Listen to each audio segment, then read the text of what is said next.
Hey everyone, how's it going? Elliot here again. In today's video, we are going to be taking a look at the worst reviewed console on Amazon. This thing has 1.5 stars. I couldn't find any with 1 star, but I was just scrolling around and I thought it'd be quite funny to check out what it's like. So here's a couple of the reviews. But this Amazon customer gave it 3 stars to be fair. Not bad, but has a humming noise that won't go away. 1 star, cheap and not worth buying. Bought this to play retro games. The games are duplicated, so nowhere near as many as quoted. Could not get it to save settings like the language. Screen was loose, cheap plastic, generally poor quality. 1 star, please don't buy this, what a total waste of money. Not many games, doesn't have good battery life. Instructions are in Spanish, so no instruction leaflet. Real poor quality item. 1 star, making a fool. 1 star, I'm very disappointed. Very poor quality and very short battery life. 1 star, just don't get it, you'll regret it, trust me. 4 stars, for use at home by Patricia Bliss. Patricia giving it that 4 star, bumping the rating up. So here it is then. This thing is intriguing to say the least. We've got a graphic of maybe asphalt or some sort of a racing game on the front with some Lamborghinis and a Ferrari there. It says video games. We've got MP3. That looks like a data transfer. It's got a camera, a video reel, like a film reel, and a game. We've got a black color on the side with an 8 gig memory apparently.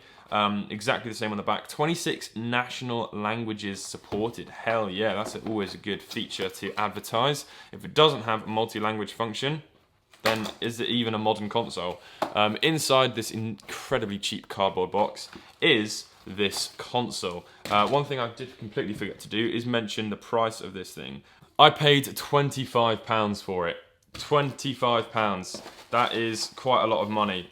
Inside we get some headphones. Oh dear God, they look really, really bad. Really cheap, poor quality plastic headphones. And a micro USB cable. If it had been mini USB, that would have been even worse. So here it is. Good God, that is Glosstown of Glosstown right there. That, ooh, awful. Right, we've got a screen protector on here. Let's take it off. Nice.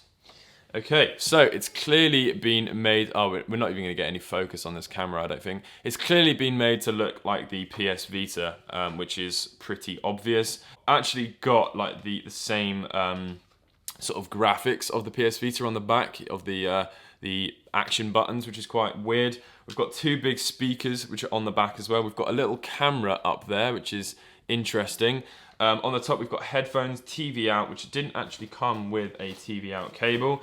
USB, volume buttons on and off, L and R, which are also clear, like the PS Vita as well, which is quite cool. On the bottom, we've got the TF card. Here is a TF card of mine that we'll just pop in there with some games on it. And that's pretty much it for everything other than the front, where we have a D-pad sort of thing. We've got 4 individual buttons, just like the PS Vita. Then we've got our action buttons, and these don't feel too bad. I mean, buttons can be quite mushy and mashy and not really have a definitive press, but these don't feel too bad, so I'll give it to them.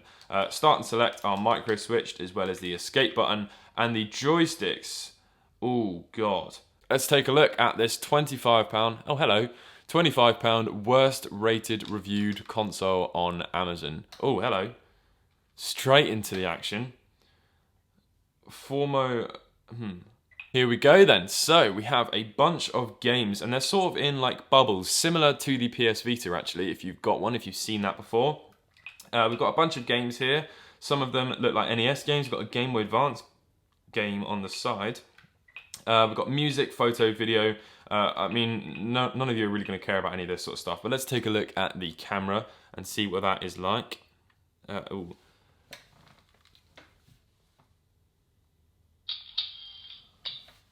There we go, let's take a look at that. Okay, well there's our photo. It's got the shutter speed of an absolute potato, so it didn't even work. So never mind, let's not even talk about that. Let's just move straight on to the games. Oh God. That is in an interesting aspect ratio. Let's see if we can change that. Settings, screen size, original size. There we go. That's what we want. think that's actually slightly too squeezed in, but it will do. Let's go with one player game. Ooh. Oh, that's running a bit fast. Oh. Oh my lord. This is not a good start right now.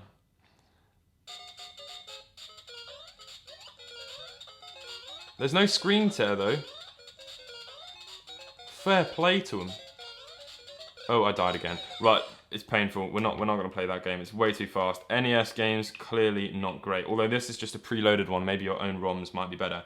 Let's just go straight to Metal Slug, because that looks like a Game Boy Advance game, which would be nice to see if this does play Game Boy Advance well.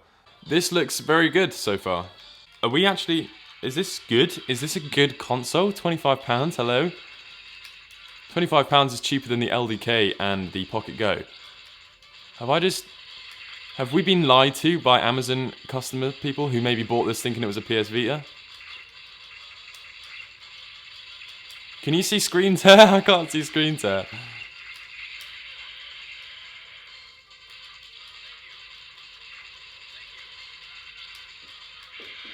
This is really good. This is really, really good. I mean, the speakers are quite low quality, but if you can deal with slightly low quality speakers, then fair enough. Wow, okay, very impressed by the Game Boy emulation. Okay, so what the idea of this game is, you have a little sort of spinning thing, which I believe is meant to be a spaceship, and you just have to get it through the obstacles, really, without bashing the sides.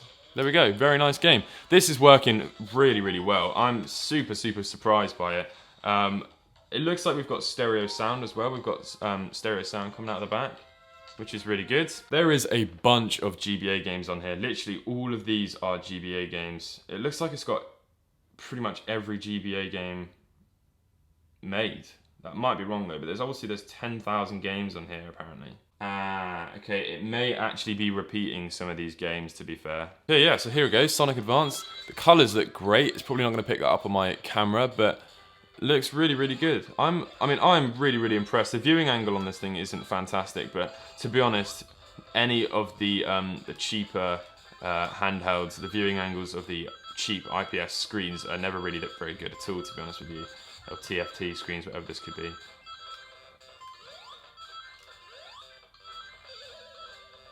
Yeah, I mean, I'm super, super impressed by this. £25 is a little bit steep, but considering this is playing Game Boy Advance games really nicely, I mean, you may not have just seen a review on my channel of this thing. I've just filmed that today as well. That was £17, which is obviously quite expensive. But to think that this is only sort of £6, £7 more, not a bad price. Runs and works very, very well. I'm super surprised by apparently the worst reviewed portable multimedia player, which it says on the back there, handheld on Amazon. Let me know what you think in the comment section below. £25 doesn't seem like a big waste of money for something that actually does work. Don't know how long it'll work for. I'm not going to try and play it for the rest of my life and see if it breaks. But anyway, thumbs up from me. I'll catch you guys in the next video. Peace.